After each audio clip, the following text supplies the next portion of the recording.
Hey everyone, in this video I'm going to show you how to build a fireplace just like this from start to finish. Time to start our new project. We are loaded down with the trailer. Got all our material that we need. Got our 2x4s to frame out the fireplace, our Durarock cement board, our stonework that we're going to be using on the fireplace, and all of our grout and thin set in the back. So let's get going. This is where the fireplace will be going, and this is a very rough sketch of our framework for the fireplace. Now yours will be different depending on the size, but I've also got my cut list there as well.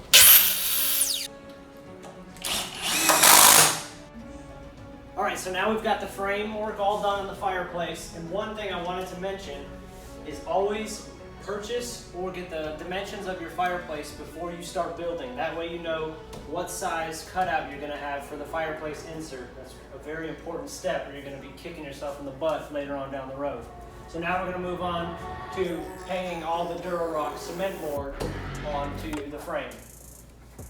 Alright, so now we're outside cutting the cement backer board, and we're going to attach this directly to the studs that we just laid on the wall for the framework of the fireplace. This will allow all the stonework to adhere to it very nicely and stick. So what I do is I cut it just like I would with drywall. Get my line and I score it 3 times. All you have to do is break this. There's a little string fiber in there. As soon as you break that one, you can pop it in half and cut it just like you would drywall. Here, I'll show you.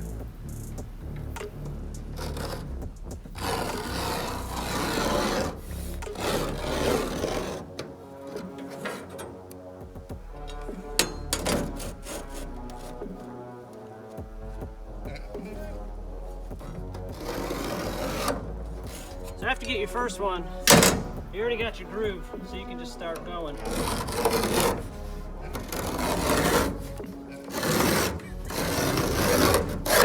That's 2.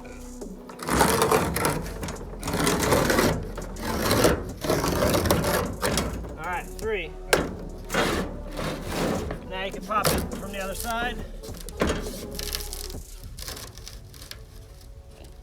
And then one more slice.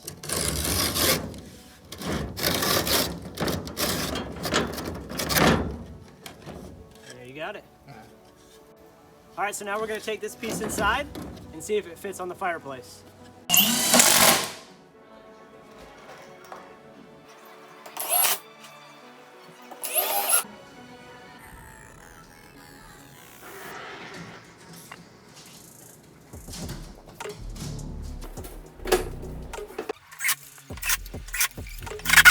Alright, so now we've got the bottom portion of the fireplace. We have the cement board all on that, and now we're going to work up to the top. But as you can see, we have a slanted roof. So I'm going to show you an easy way how to get that perfect angle so that it fits right. So what you'll do is you'll take your normal measurement of the width of your board, and then on this high side, you're going to measure the height from here to the top, and then on your lower side, from here to the top. So you'll have a straight bottom, and then that measurement down to there. Alright, see how we did.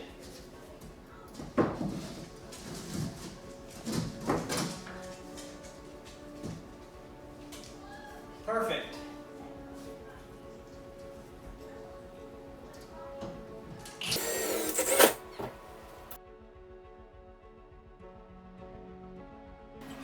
Now that we have all of the cement board hung, I'm going to trace out the perimeter of the fireplace insert. That way when we're doing the stone and the grout work, we don't go over that line and impede where the fireplace needs to sit.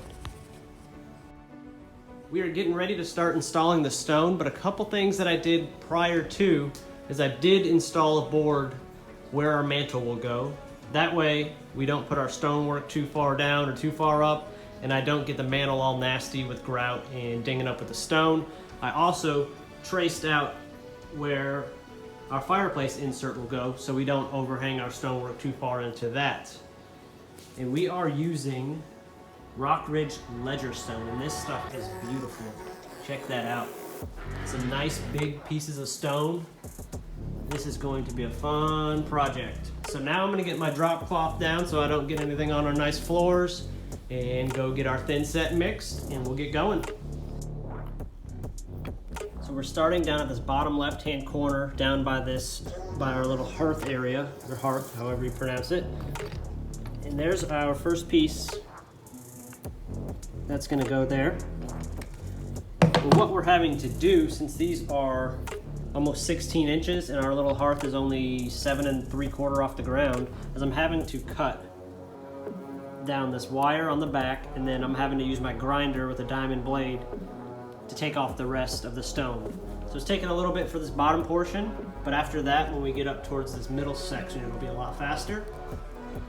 So I will take y'all outside and show you just how we're doing it. So I've got this piece flipped over, and I want to keep all of this bottom section here, and that's gonna go right there. So what I'm doing is I'm drawing my line with a pencil on the height that I need, and then I come by with these little wire snips and snip just below. That way when I go out and grind, I don't hit these wires with that diamond blade.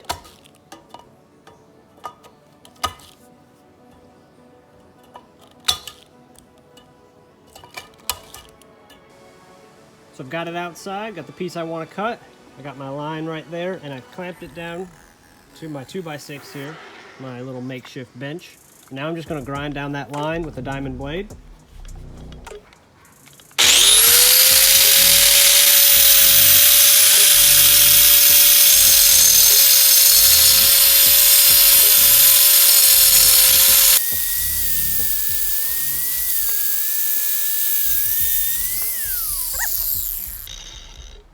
Good straight line all the way across. Now be sure to do this outside because a lot of dust kicks up when you hit that stone with the grinder.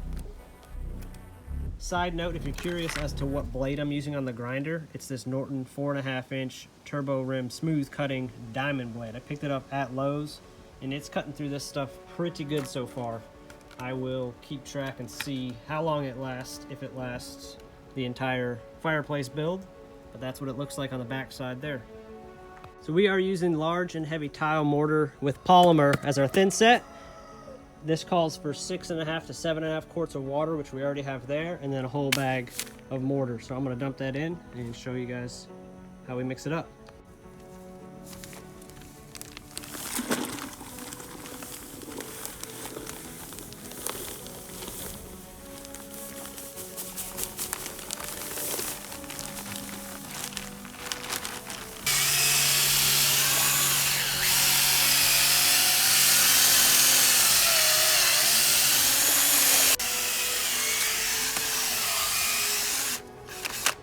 All right, so you want to mix it till about a peanut butter consistency. Just like that, perfect. Let's go get some stones hung.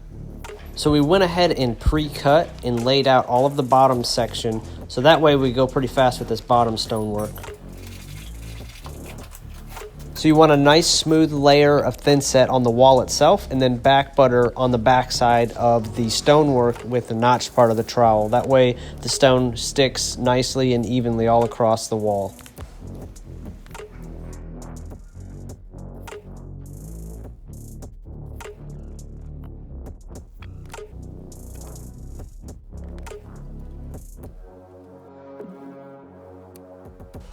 On these heavier pieces that are just free hanging on the wall, be sure to hold them for a good couple minutes to make sure that they're set in.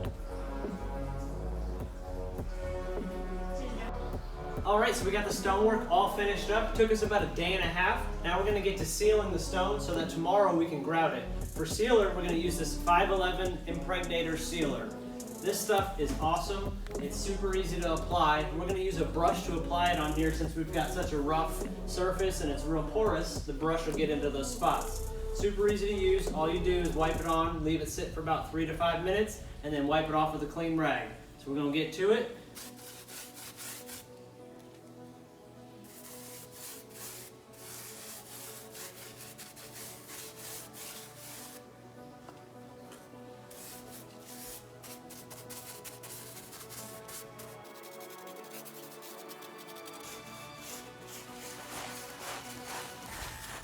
So we let that soak in for about 5 minutes, and then we're just wiping it off with a nice clean rag. And after this is done, we're gonna let this sit overnight for about 24 hours, and then we're gonna work on the grout.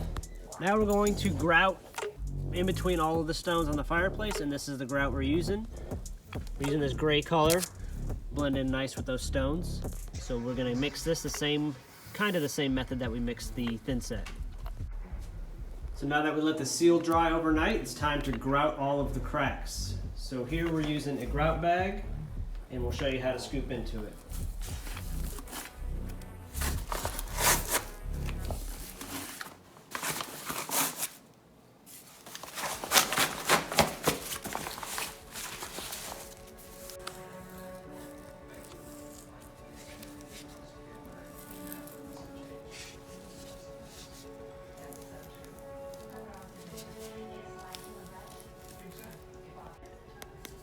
After the grout dries for about 30 minutes or so, you just go in with a brush and smooth everything out to your desired look.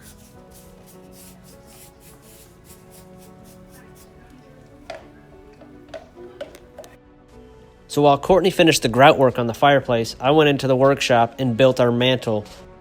I will be uploading another video on how to build this mantle step by step, so look for that if you're interested in building a mantle as well.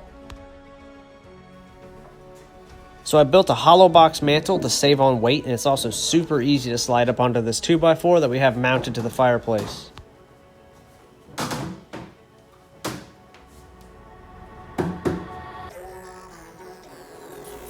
Now it's time to install the fireplace insert itself, and this is the Touchstone 40-inch Forte, model number 80006.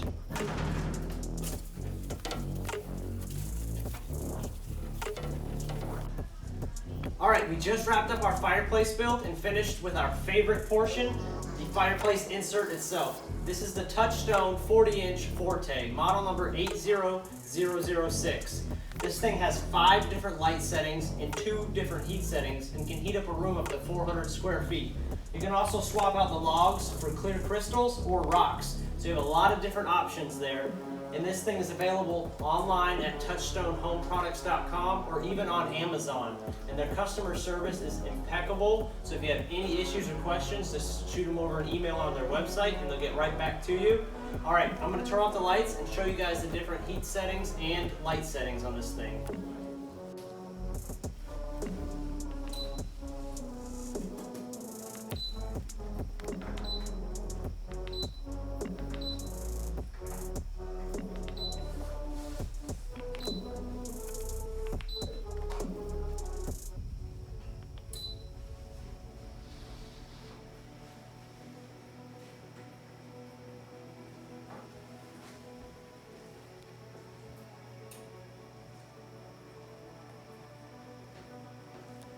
Alright, so now you see why we love these fireplace inserts from Touchstone. The installation on these things are a breeze. All you do is cut your hole out, and there's 6 screws that holds the fireplace insert on there, and then the glass faceplate just slides right on over that, and you are done.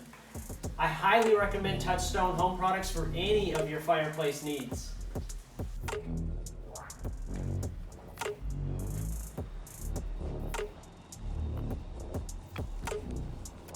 Thank you all so much for tuning in. If you found this video helpful, please hit that subscribe button on our channel.